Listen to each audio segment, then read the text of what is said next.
What's up everybody, Super K here. Today I'm going to be talking about my experience as an essential worker. Before I get started, if you haven't already, make sure to give it a thumbs up, subscribe, and comment down below for new videos that you'd like to see. So, for those of you who don't know, I am an essential worker. I didn't know that until quarantine happened. I'm actually at one of my clients' locations.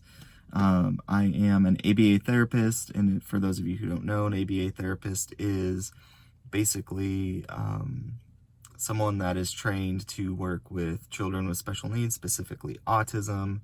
And what we do is we work with them to reduce their maladaptive behaviors and increase those behaviors that we want to see. So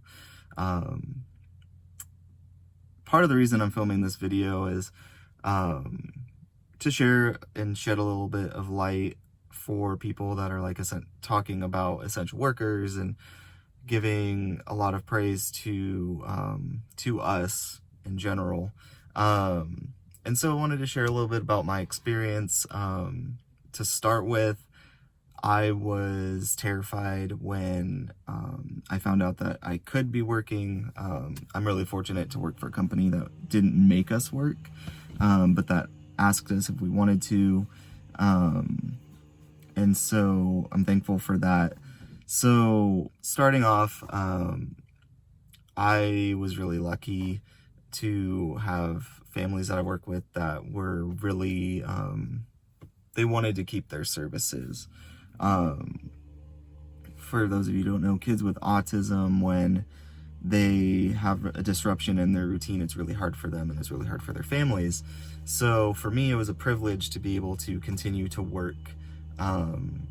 Now, some drawbacks to, this whole situation. Wearing a mask, not as big of an issue as I thought it would be. I thought that wearing a mask, I typically work 8 hours a day. I thought that it was going to kill me. The biggest thing that is annoying is wearing glasses. My glasses fog up. The other aspect of it that I found really interesting is, I work with kids, I work with families. Not yesterday, because I didn't work yesterday. But last week, one of the families told me that they've forgotten what I look like. There's that personal connection when you see the smile. Another thing for me, I forget to shave because my face is under a mask for 8 hours a day. And so there's that added component.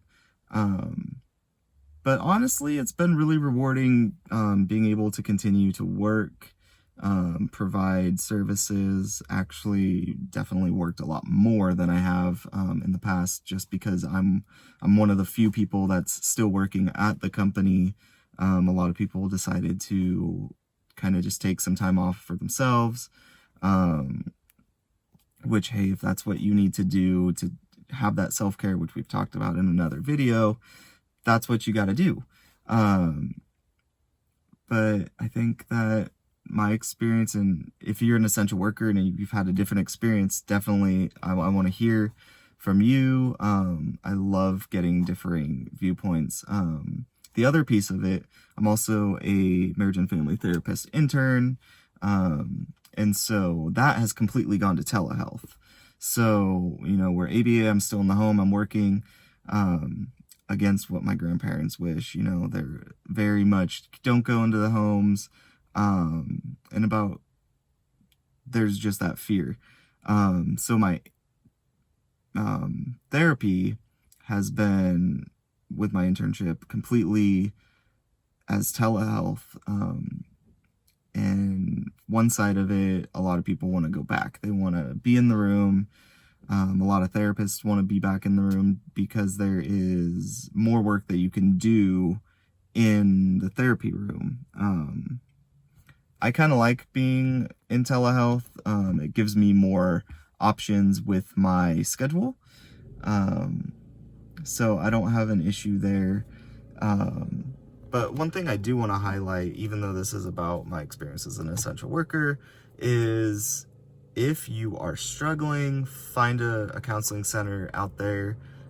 We are all here to help you.